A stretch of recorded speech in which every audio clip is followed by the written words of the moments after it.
The broadcast is now starting. All attendees are in listen-only mode. Good afternoon. This is Julia Talbot at the Department of Family and Support Services, and I would like to welcome all of you to the applicant webinar for the Senior Food Box Program RFP, for applicants. This is a new program. The release date was July 13th, and this will be due on August 24th at noon. Very important date and time. We'll be going over that in other slides. Today, due to the volume of participants and just general DFSS standard, we have muted everybody. If you are having a problem with a technological problem, please use the question box to notify us and we can try to help you with that. Also, we'll have time for questions and answers, and we like to have people submit their questions via the question box, and then we'll respond to the questions. We'd usually take a little break after the programmatic aspect of portion of this presentation, and then again, I will go through some administrative slides about how to make an application in the e-procurement environment, and we'll have time for questions then as well. This webinar is being recorded. It will be posted on the DFSS YouTube channel, and a link for that channel or that posting will be put on the web page on the DFSS website for this RFP. So for the food box RFP, you go to the DFSS website, you'll click on that link, you'll open the page, you'll scroll down to the bottom, and when the YouTube link is available, it will be posted there along with a PDF version of these slides. I'll be repeating this one a couple of times because everybody always wants to know how to find it.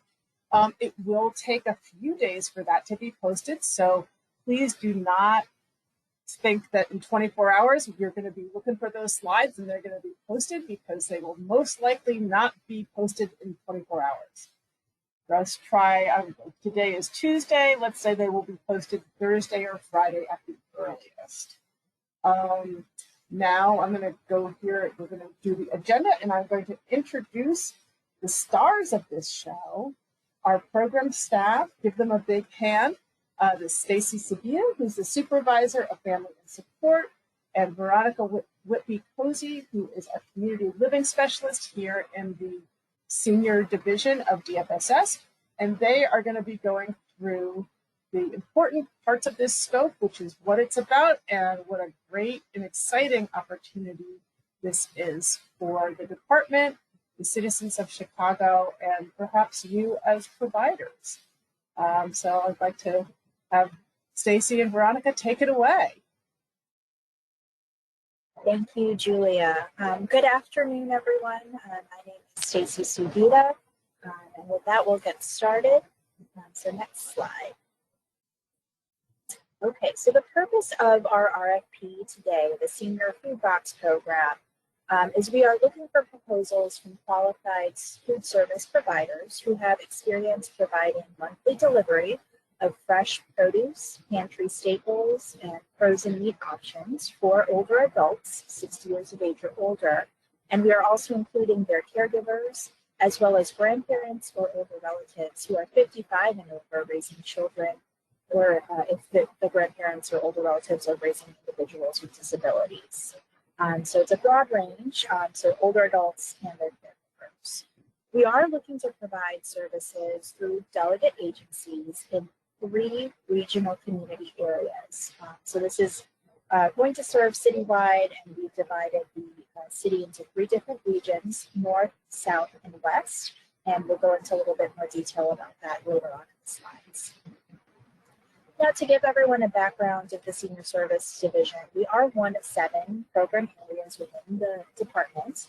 We are also the local area agency on aging for the city of Chicago. There are 13 area agencies on aging through the state of Illinois.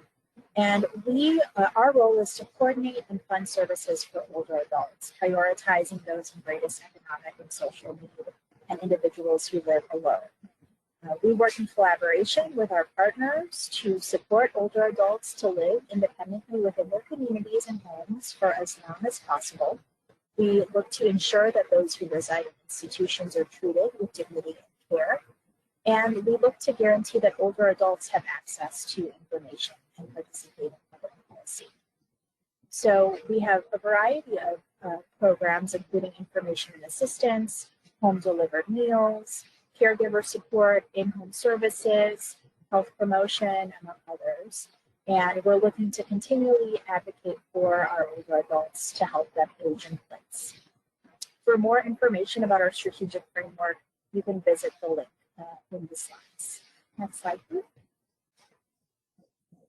So this new program that we are speaking about today is going to be funded with the American Rescue Plan Act funding, otherwise known as ARP or ARPA. And we are aiming to serve individuals who may be experiencing food insecurity. An estimated 1 in 6 Chicago residents are considered food insecure. And so according to the Chicago Food Equity Agenda, right now, 16% overall are considered food insecure, with rates among Latinx communities at 25% and among Black communities at 29%. We did, historically, just for background, we did use CARES funding in fiscal year 21 to do a pilot of this program in which we awarded $60,000. We did serve approximately, I think, 813 boxes that were delivered. So again, this is kind of an expansion of that through ARPA funding. Next slide, please. The goals of the program.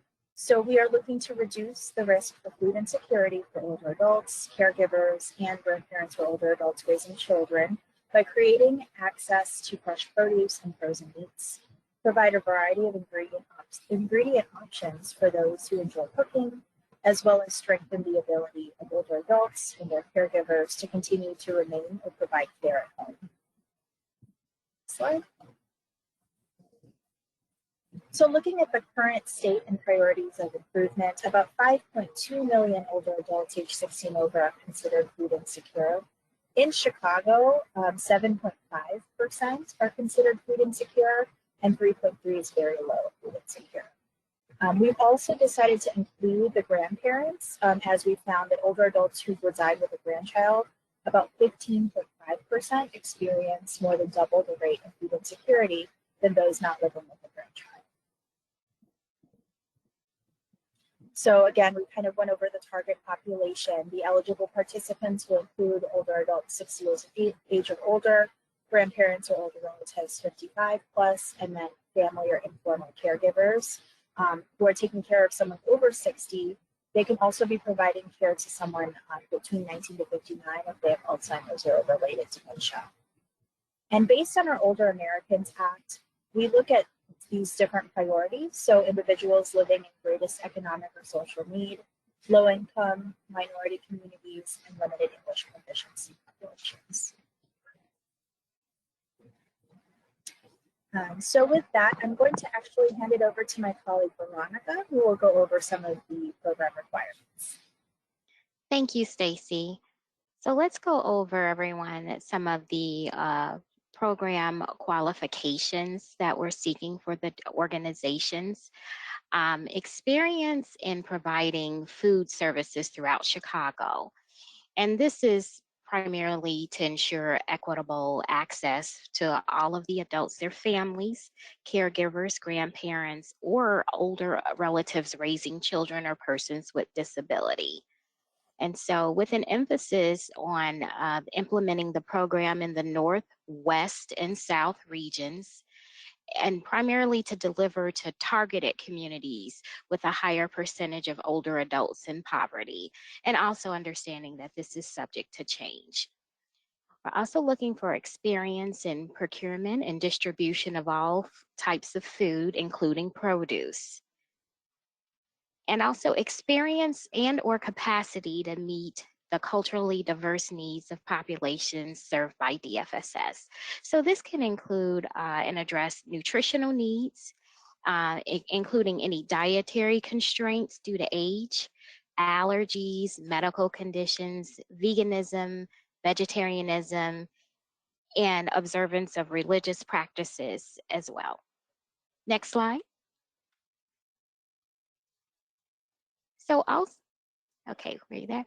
So there also would be the responsibility for the program management, including to do outreach, program implementation, retention, data collection, impact on impacting the clients that we serve.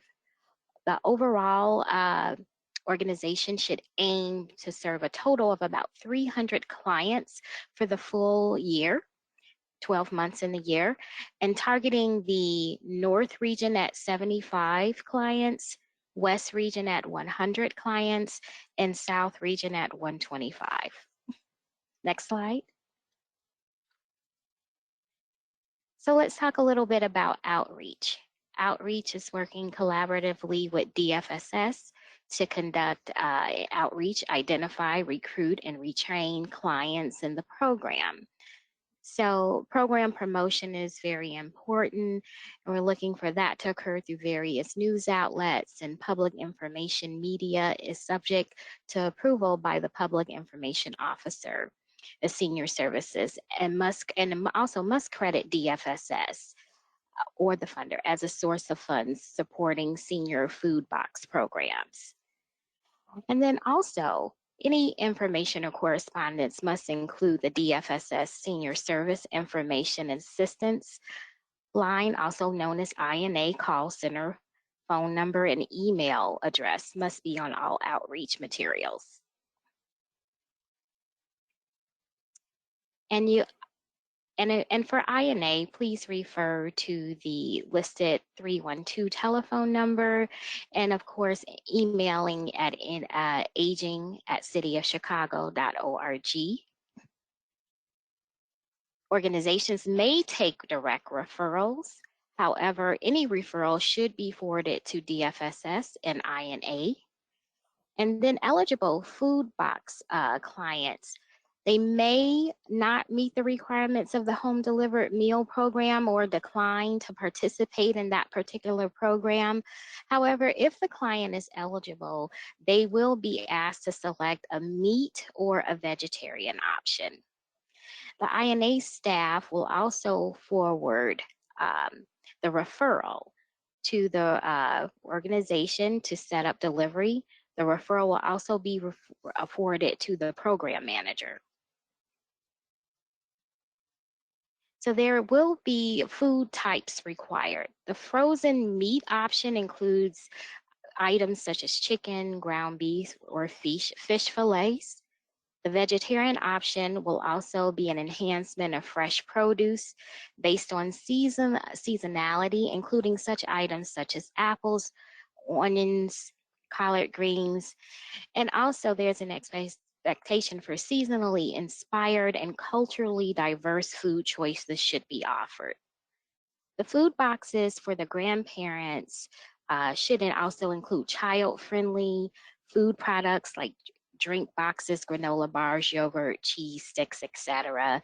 And this will be also customized to include seasonal appropriate content. Next slide. Delivery specifications. The food boxes are expected to be delivered on a monthly basis. The times for delivery are from 8 a.m. to 3:30 p.m. Monday through Friday. Now, this could include weekends as necessary, and depending on program enrollment demands. And then all of the food boxes must be delivered into the client's home. No food should be left outside the door unless authorized by DFSS. And food boxes must be delivered in person and directly to the participants. If anyone other than the participant accepts the delivery, the driver must see the client at the next scheduled delivery. And clients should remain on the assigned delivery route for a period of no less than 6 months to ensure consistency for the delivery for the clients. Also, there also must be an automated system for delivery tracking and confirmation technology to allow for the verification of delivery. So we want to make sure that the deliveries are being made to the seniors, and that there is a tracking system. Next slide. So let's talk a little bit about delivery specifications. So food boxes must be delivered directly from the organization's facility to the client's home. Also, there must be maintained proper temperature control of the food box in accordance with food and safety guidelines. Food should be transported and held in a manner that it protects the food from contamination, and also that it complies applicable with the City of Chicago municipal codes and rules. The drivers must meet the client at the entrance of the home if requested, and must assist the client with placing groceries inside the home at the client's discretion. The drivers may place the food items into the client's freezer and perishables into the client's refrigerator at the client's discretion. This being that some of our clients may require a little bit more assistance than others. The selected respondent must submit a delivery plan for approval by DFSS within 2 weeks after notification of contract award. In the event that the scheduled deliveries cannot be made, the organization must notify DFSS within 48 hours and submit written notification to DFSS, which will include the reason why the delivery could not be made and when the delivery will be resumed. Next slide. And so for delivery failures, the drivers must make every effort to deliver the food boxes to the client. There should also be a two-way communication device in place between the driver and the organization, perhaps two-way radios or cellular phones, so that it'll allow the driver immediate communication to the agency's home base.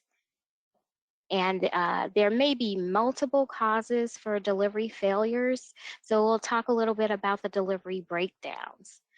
In the event that there is a delivery breakdown, the driver may not be able to make deliveries, but the driver must immediately notify its organization. And the organization must immediately dispatch another driver or vehicle within 1/2 hour of the notification. The organization needs to notify DFSS, as they may need extra time allotted to make deliveries, and also provide the following information for the vehicle breakdown, which includes four of the following: time the vehicle went down, the geographic location, the boundaries of the route and how many clients were impacted, and geographical delivery route when it will be resumed. Next slide, please. So again, with our delivery failures, we'll talk a little bit about our client non-response. So our clients, we need to allot them a reasonable amount of time to get to the door, as some are moving slower than others. So the driver should ring the bell and knock at the door for a minimum of 5 minutes, allowing enough time for the client to respond. Now, if the client does not respond, the driver must contact the organization while still at the client's address. The organization must also immediately contact the client by phone and allow at least 8 to 10 rings. If the client still does not come to the door, the organization will be reimbursed for the delivery. A notice must be left at the time that the delivery was attempted. It must be left by the driver at the client's location. The organization must notify DFSS and the client. There should also be a daily report, a client no answer report submitted to DFSS, listing each client and the number of attempted boxes to be delivered, along with specific action that was taken to contact the client for the failed delivery. A redelivery won't be required if it was determined that the client was not home at the time the delivery was attempted. The client can contact the organization within 2 business days to reschedule the missed delivery, and the organization must make every attempt to redeliver, allowing time and on the route delivery. If there's no answer at the door for 2 consecutive deliveries to the client, the organization must place the client on a temporary hold or skip and notify both DFSS if no answer. Next slide. Delivery failures continued. The organization also must provide alternative options for storage of surplus food in the event of unsuccessful deliveries. So this could include donation to food pantries, returning the items to the warehouse, or if they're being rerouted for emergency deliveries. The organization also must provide policy and criteria for determining the acceptability of donated food in use of the program, and also be willing to deliver donations from charitable organizations such as gift baskets for the holidays or donated pet food to pet owners enrolled in the food box program. And this should be done at no additional cost to DFSS. Next slide. So facility requirements. We want to make sure that we're maintaining staff of qualified food handlers at the main facility site. And this should be monitored in accordance with City of Chicago federal sanitation standards. And here are the minimum requirements. At least 2 staff members or volunteers to manage and operate the food program. 2 people with food sanitation certificates, pest-proof containers with tight-fitting lids to store dry products such as rice, cereal, beans, proper shelving, reliable phone number and email address, and also maintaining an adequate labor force to perform necessary tasks. So everyone ranging from delivery drivers to food package handlers, inventory control staff.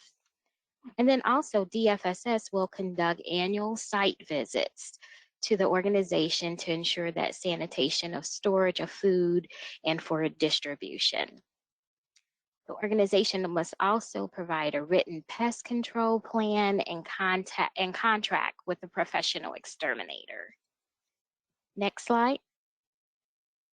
So 1 unit of service is counted as 1 delivery per month. In instances where we may need to exceed the delivery service for a client, it may require the approval of DFFS program manager and funding availability. So that includes travel, paperwork, planning, administrative duties should be included in the unit rate reimbursement. Next slide. So there should be special emphasis, of course, placed upon developing a contingency plan for any emergencies. This would equate for change in programming, registration, location times, etc. And this includes COVID-19 procedures, instances of extreme weather. The procedures should be in accordance with the CDC, IDPH, and federal emergency management guidance. Also, there should be a development of emergency service plan for maintenance of servicing clients' well-being during weather-related situations. If equipment of failures arise and is interfering with food boxes being underserved, the plan should include how food boxes will be replaced and delivered the same day. So the organization's got to keep a moderate level of surplus items if the backup plan is invoked. And the plan should be made available to DFSS Senior Services. Next slide. So staff qualifications and requirements. Organization is required to assign and maintain the proper amount of staff that are qualified to provide the service throughout the duration of the contract. And also retain and make available to all state and federal agencies governing funding, providing this agreement, proof of certification of expertise, and also any licensures, resumes, jobs descriptions. And then funds are expected to cover at least one program coordinator, at a minimum of 3 drivers to ensure successfulness of the program. It is allowable for employees to have other roles within the organizations as appropriate, but does not impede on their dedicated time to the Senior Food Box program. Other roles are expected to be complementary to this program. Next slide.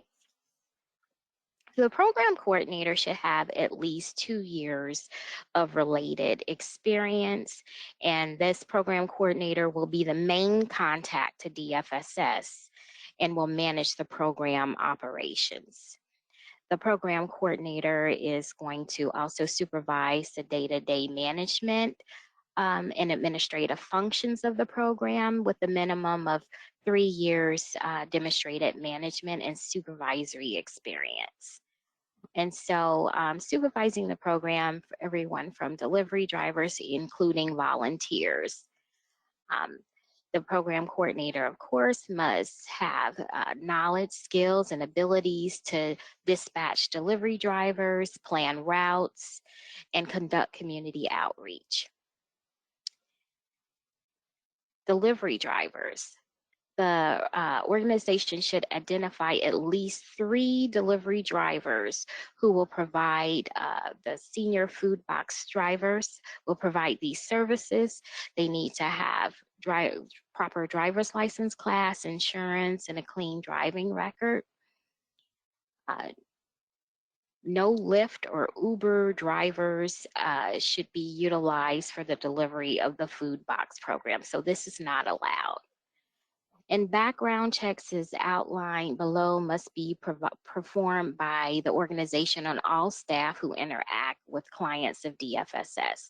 So this does include, drivers, assistants, any subcontractors, and all program staff must be familiar with public health regulations as well as the needs of older, vulnerable adult populations. The organization must also include appropriate orientation, training programs made available by DFSS, and the plan should also include any in-service or training on the nutritional educational materials being distributed. Next slide. Background check requirements. So the organization must comply with federal, state, local ordinances, policies, and procedures, rules and regulations, and relating to background checks, which includes fingerprinting and screening to ensure safety of our seniors and children. Background checks are allowable costs if it is included in the agency's budget that is submitted to DFSS, and an allowable expense by the grantor. So individuals used to replace supplement staff, they must complete a background check as well.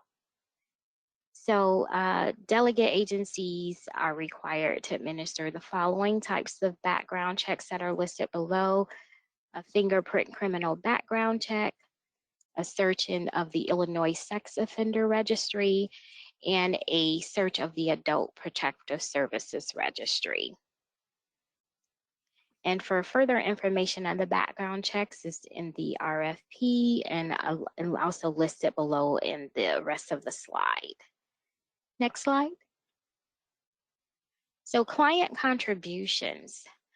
So the organization may not charge for any food box delivery services provided under the Title IIIB or the Title IIIE grant agreement. However, in pursuit of the OAA, all clients must be given the opportunity to contribute or donate to the cost of the services. So the contributions are strictly voluntary, and no client will refuse service for not donating. And all donations must be used to expand services.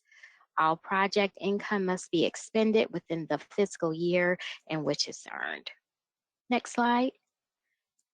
Performance goals and outcomes. So in order to track progress towards achieving the outcome goals of the program and the success, DFSS will monitor a set of performance indicators. And the performance indicators, as you can see, are at least 80% of the clients will be surveyed for their nutritional needs and ensuring that they have been met by participating in the program. Also, 80% of the clients surveyed will indicate in the food box program if there was consumer choice and allowed them to continue cooking at home. And lastly, 80% of older adults and their caregivers will have the opportunity to indicate that food box program has strengthened their ability to remain at home. Next slide. So our performance goals and outcomes continued is to monitor and recognize intermediate progress towards the above performance indicators. So DFSS also intends to track output metrics that include and aren't limited to and will be modified to match the selected RFP application. So for the North region, at least targeting older adults, 60 participants and 720 food boxes will be provided annually. Under targeting our grandparents at 15 grandparent participants and 180 food boxes units will be provided annually. For the West region, older adults, 80 participants at 960 food box units annually. Grandparents at 20 participants and 240 food boxes units will be provided annually.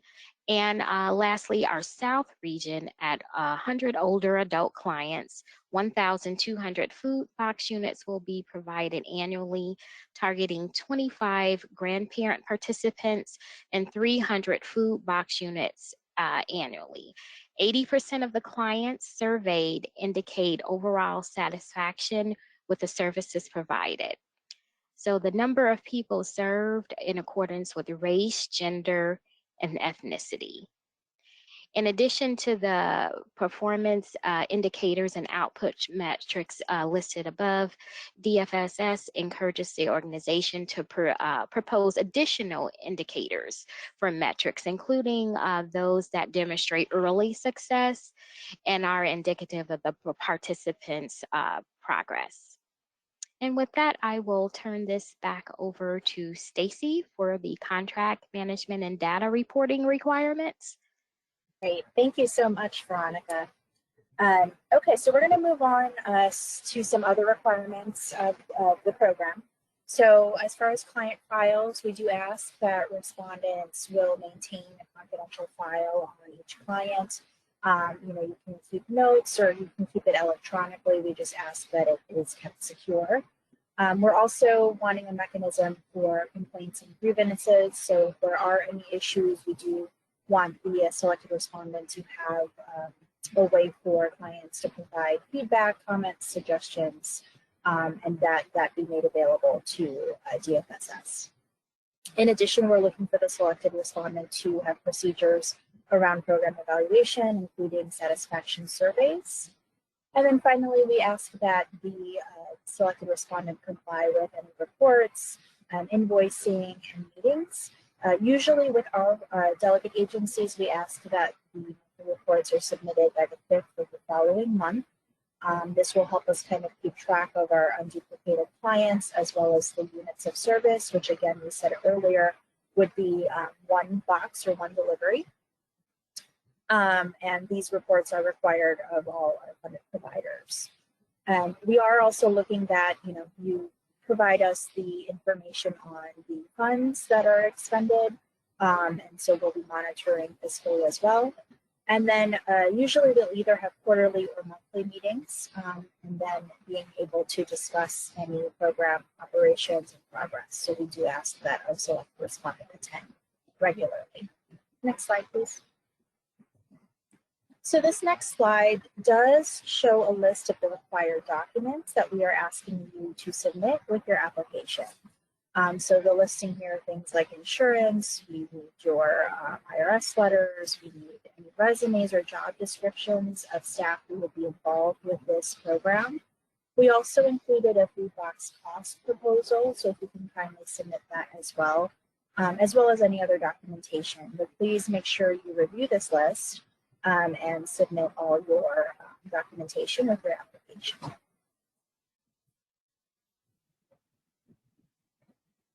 So as we mentioned earlier, we're going to be looking at 3 regions for our food box. And there will be the North, the South, and the West regions of Chicago. And we do encourage collaborative applications. You would need to indicate which region you wish to apply for. And we'll make recommendations with the awards based on each region. So you can kind of see that here.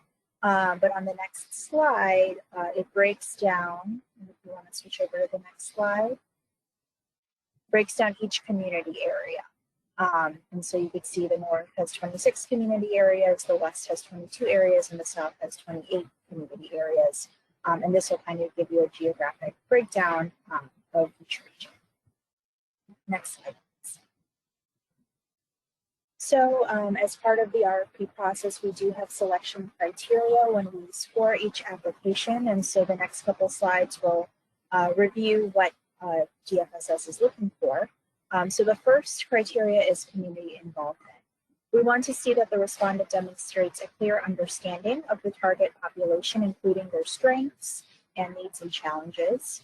We're looking for a respondent that demonstrates client and community engagement that help inform your service delivery. We're asking that the respondent have expertise working with the population or the relevant capabilities or infrastructure needed to serve the population. We are also emphasizing a commitment to diversity, equity, and inclusion and access, and that the leadership reflects and engages the diverse people of the communities that it serves. As far as organizational capacity, we are looking for respondents that have qualified staff who would be responsible for the program oversight and management of services, the capacity to fulfill in each region, making this program citywide, adequate systems and processes to support monitoring program expenditures and fiscal controls, as well as adequate HR capacity to hire, manage, and work with their staff. Okay, so the next criteria is the strength of proposed program. So we are looking for a respondent that can clearly define the service that will be provided and that the service is appropriate to address the needs of this population. We're looking for a respondent that addresses the nutritional needs, dietary considerations, and food preferences of different communities and different clients. We're looking for a proposal that supports strong national, local, evidence-based or best practices. You'll see some references to the good food purchasing model here, and so we do strongly encourage that our respondents read that section. We are looking for a clear plan of how the respondent plans to order, store, and deliver the food boxes. The respondent will need an effective approach to identifying and retaining program participants.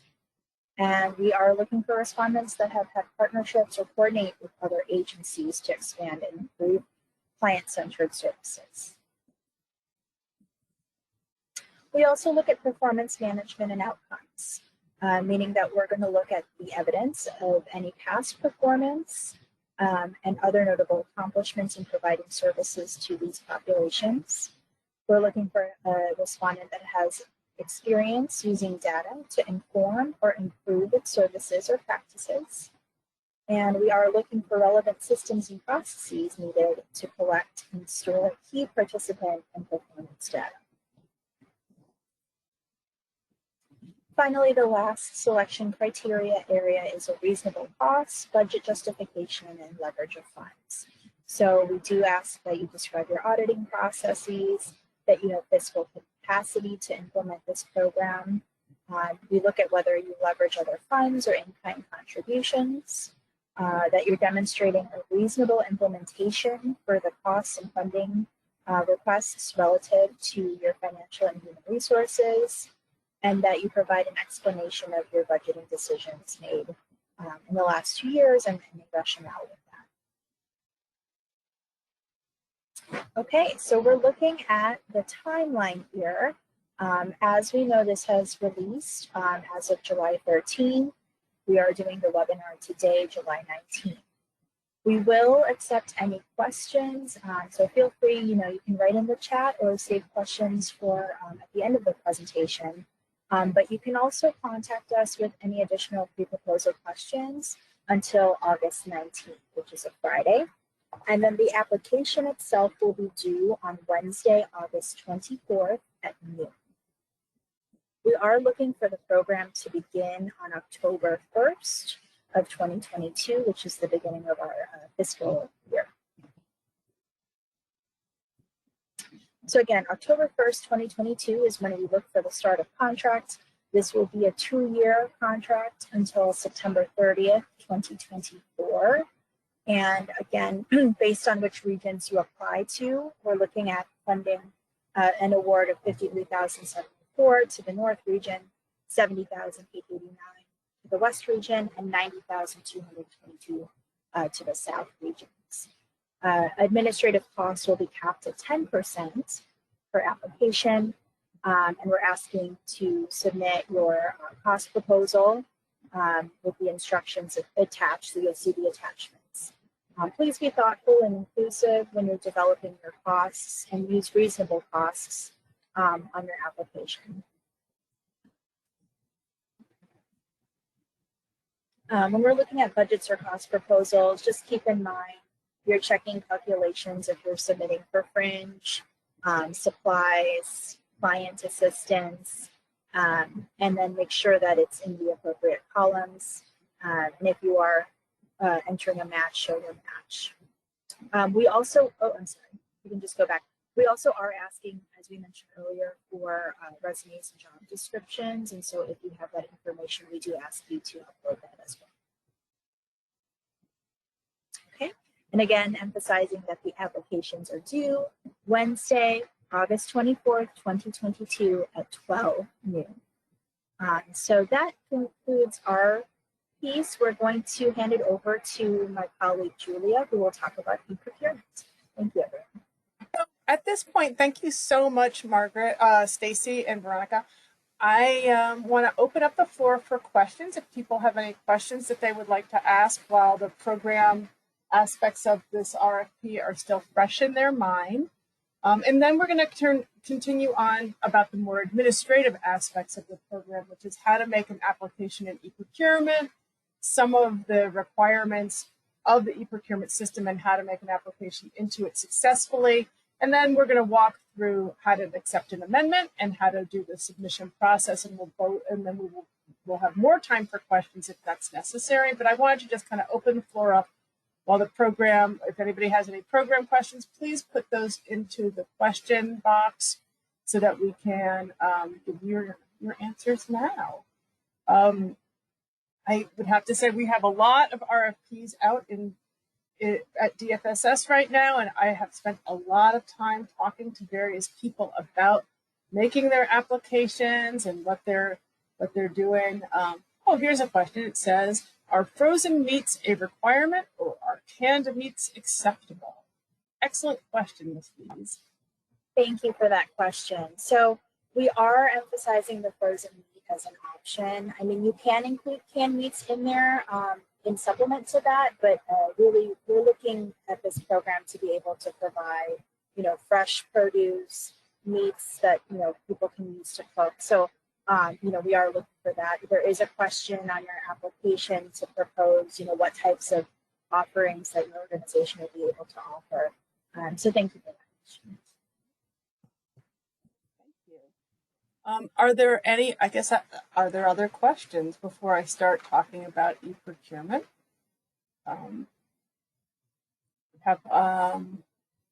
Let's see, wait a minute, maybe. So I'm going to just start. If people have questions, we can certainly interrupt what I have to say about e-procurement. I can see here, it looks like I think everybody who is attending perhaps already has an iSupplier account in the system. We use the iSupplier system is what a potential or actual vendor has to access e-procurement, although we use these terms somewhat interchangeably. So if you do not have an iSupplier account, it takes a few days to a week to get one set up and approved. And so I highly, highly stress that people, if you want to apply for this or any other RFP for the city of Chicago, that you register to get that iSupplier account sooner rather than later. Yeah, it does, because it does take a minute. Just as sort of a pro tip, almost everything that you're going to get from e-procurement is going to go into your spam folder. And so if you are doing work in e-procurement, always make sure that you're checking your spam folder for correspondence. The e-procurement system does communicate fairly regularly or fairly quickly. Like, you do get a lot back pretty quickly for some stuff, but it does end up for its spam. It ends up in my spam. It ends up in everybody's spam. Oh, here's another question. You mentioned that the operator needs to follow the City of Chicago facility guidelines. Can you confirm that they need a City of Chicago inspection and need to be located in the city? So, excellent. That is a great question. Yeah, so the vendor does not have to be located in the city, but they have to, these are City of Chicago residents that we are looking to serve. So, but if you do have inspections in whatever place you're located, we will need, that information available.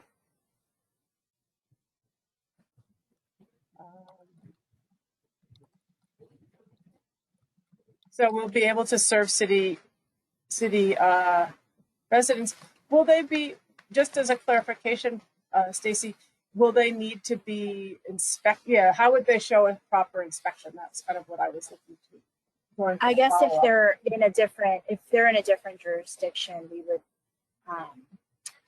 we would need to have, some sort of documentation that there was some, inspection completed.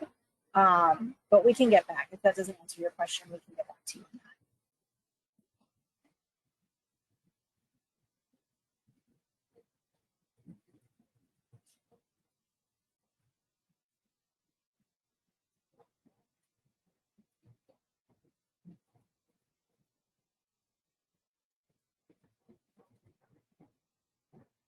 So that we have it for later. All of the, as I said before, all of the questions and answers are going to be put into an amendment. All of this is going to be posted either on e-procurement. This is being recorded. When we post this to YouTube, the YouTube link will be put on the DFSS website underneath the page, on the bottom of the page for this opportunity, the food box RFP. So getting back to our applications tips, remember, when we develop an RFP here at DFSS, we align everything. So your narrative or your scope is going to align with the application questions, and those are kind of be triangulated with the selection criteria. So you're going to use, always say review the selection criteria carefully. If you're looking for guidance on how to go one way, what we are kind of looking for in terms of an answer, I always refer people back to the RFP narrative document, or that section, the program description, and then look at the application questions. They all work together. We take our applications, we use the selection criteria to build our evaluation tools. And so really, it's kind of like everything you really need is there. It's very sort of a Wizard of Oz kind of experience that way. And that, you had it all along. Well, it was all in the RFP document. I understand that the RFPs are dense documents. They're not the most fun thing you'll ever read in your life. One day I will do a graphic novel version of one, but until then, we're all just stuck with what we have. But they are jam-packed with a lot of information. So carefully review those, use those as guideposts, review the selection criteria, you can never go wrong with that. There's a 4,000 character limit, which includes punctuation and spaces. And so each response is allotted to 4,000 characters. And that is everything from like, what is your first name, which is kind of one of the questions, to a more, a deeper, more complicated question, you know, like, what is the meaning of life as expressed through food boxes, which thankfully is not a question that we're asking this time. A pro tip when working in procurement is to not use the back button on your browser, because if you do that, e-procurement will keep doing what it's doing, and then when you go to save, you'll get an error message, and nothing will have been saved since you hit that back button. You can submit multiple applications. I don't see that happening in maybe this, well, actually could happen for this because we have 3 different regions.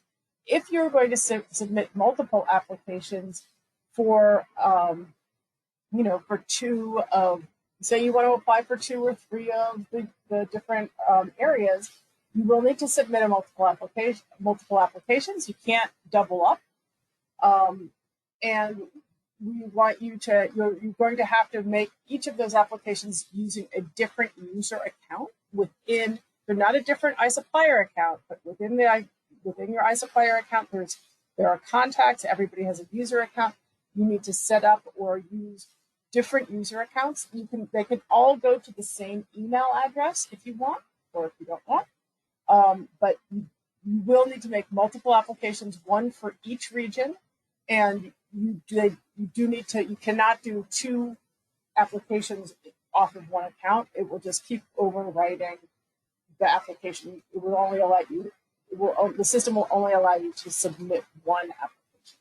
You can submit your application and amend it up until the due date of August 24th. So you want to submit early, which I always am telling people to consider as a great opportunity/possibility. And then if you decide you want to change something, you need to update something, you found a question, you want to change your answer, whatever, you can pull it back. You can do that as many times as you want until August 24th at 12 noon. After that, it's gone. And when I say gone, I mean gone. This is why I tell people, please, please, please do your application in a word processing, word processing software, so that you have that language if you want to use it for another application or whatever. But keep it, because once you hit send, you're only going to be able to get a sort of a view-only PDF version of your application. You will not be able to access that application in a procurement in any meaningful way. The other thing is, somebody just emailed me a couple of days ago about the 4,000 character limit, saying that, you know, was that a hard limit? Yeah, it is. It will cut you off, and e-procurement won't tell you that it's going to cut you off. It just will. So trust me. I mean, I guess the choice is yours, but ultimately, yeah, do your answers in word processing software that will count the characters, and that includes the spaces and the punctuation, so that your answer is not cut off by e-procurement's 4,000 character limit. So that's what I have to say. Then avoid the rush and possible mishaps by thinking about submitting early. Plan on your submission taking 30 to 60 minutes, so don't run the clock. Late applications will not be accepted. We never accept late applications. And if you need help, give me a call. My contact information is in the RFP, but it's also at the end of this presentation. Or use the e-procurement hotline at 312-744-HELP. Please note that the hotline operates during business hours only, Monday through Friday, 9 to 5. I sometimes have been known to operate outside of those hours, so you can always try calling me, or if you find yourself having a needing to get some help. In terms of technical assistance or other opportunities, as I did mention, we do have quite a few RFPs out on the street now, and thanks to the American Recovery Plan, that's not going to be. We're going to keep on having RFPs out. I can't think offhand if there was any more sort of food-related ones, but there's definitely a wide variety of opportunities to do programs, both renewal programs and expansions, but also a couple of new ones too. I always tell people, look at the alert section of our website, or the DFSS website, or the funding opportunities section as well. If you have questions about your registration or you need technical assistance specifically for delegate agencies, you can always call the helpline again. There's customer support if you prefer to go with email. And if you're a person that really would prefer to read or look at screenshots and work your way through a problem that way, there's a lot of them on this training materials, the iSupplier online training materials page. You can also email me. I have all of those pretty much on my desktop. So that's kind of a way to do some technical assistance. And this is by, again, when I say that we have a lot of things out on the street, understand that there are lots of people applying. There's only one of me. There's only one helpline. And so that's another reason that I really encourage people to start their things earlier, because that means that you have the time in case you don't get a hold of me or you have to wait on hold or somebody doesn't call you back for a day, that you have that time and you're not going to be thrown off. So now we're going to just talk about how to accept an amendment, and then we're going to talk about how to make a submission. We do amendments at DFSS in order to impart changes or to give you updates or greater or more information. All of the questions that we're addressing today will be put into an amendment. That amendment will be posted only on the DFSS website, for this RFP, and you will have to accept it in order to start your application or continue working in your application. When you accept the amendment, if you've already started the application, when you accept the amendment, all of the work that you have done will be brought into the new amended RFP. If you haven't started one, it just means you will have accepted the amendment before you start it. So in this particular screenshot, you're going to say, like, this is when you have gone, you're trying to start an application, and you're going to get this warning, and you have to accept the amendment really before you can go forward.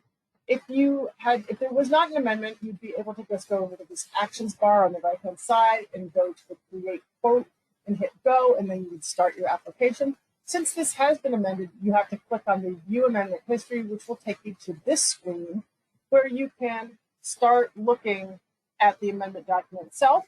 You'll see in this middle area the amendment description. That's a little one-pager that I write that's about like what it is. Like, oh, this has the question and answers from the application. Oh, we're extending the due date. Oh, this has a correction because we found a mistake in something.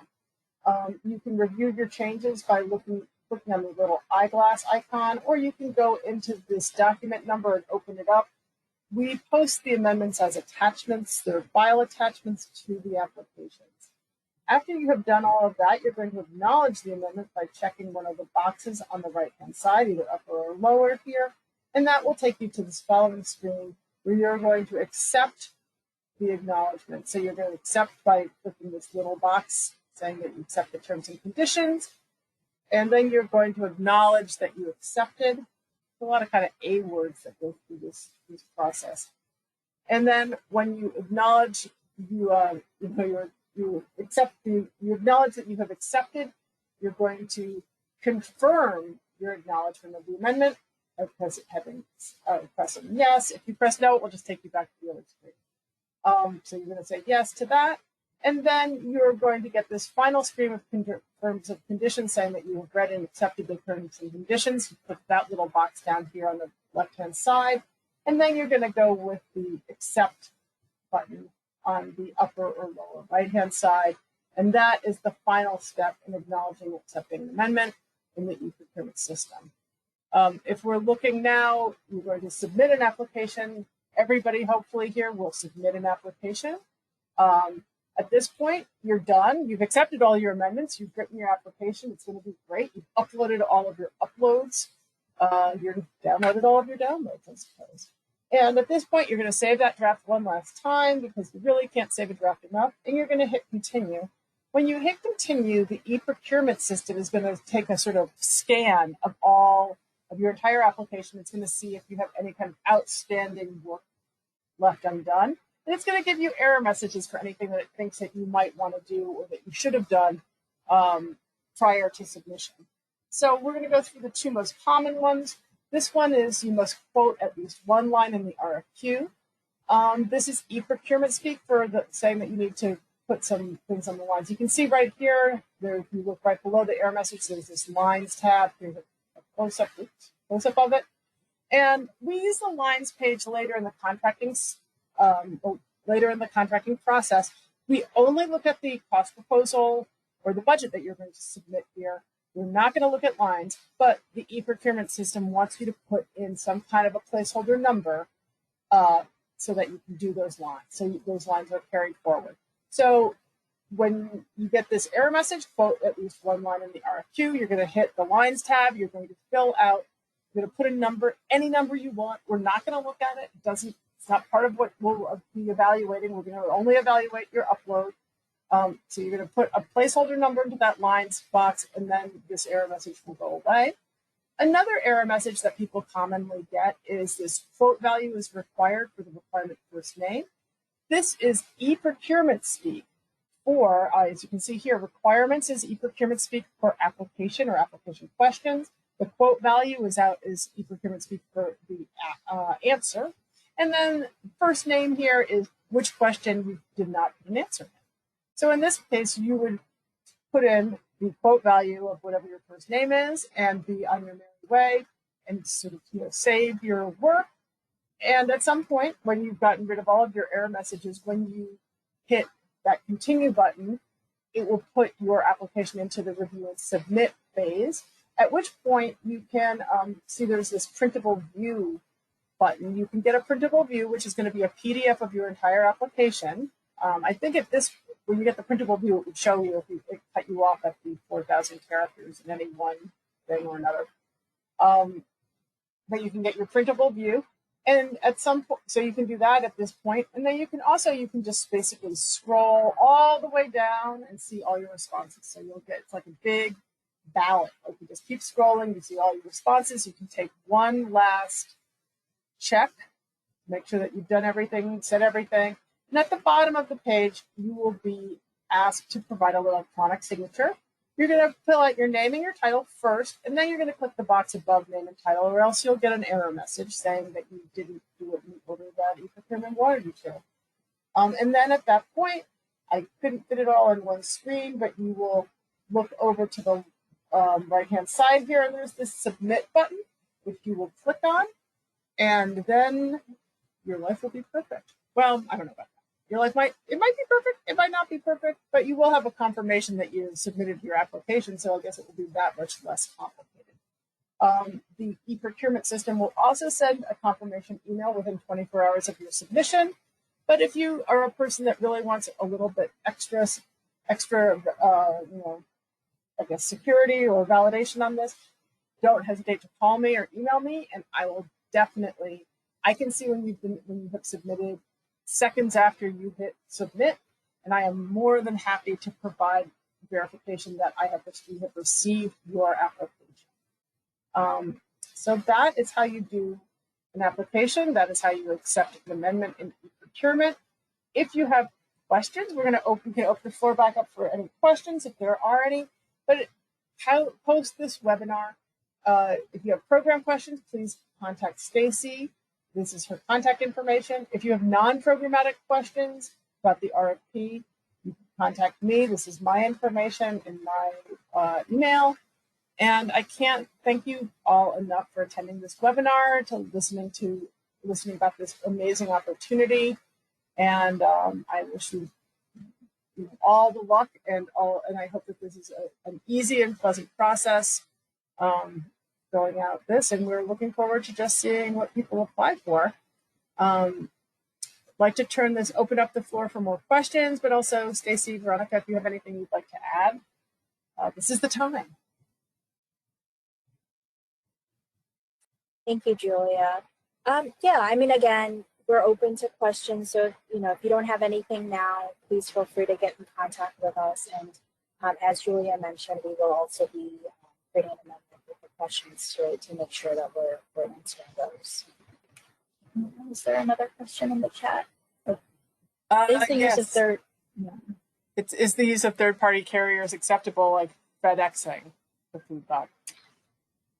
So we do allow for subcontract, but we are also looking, as a requirement to have delivery drivers, because, one of the things that we're looking, this program is similar to our home delivery meal program. It allows us to kind of keep an eye on our older adults and just make sure that they're safe. And so, you know, if we were to subcontract with third parties, we need to ensure that they comply with all of the background check information and that, you know, that all the requirements that are listed in the you know, those are met as well.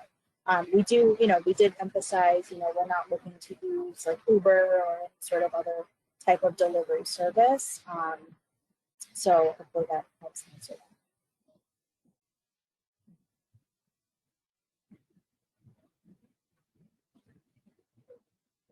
Other questions? I love these questions. They're so good.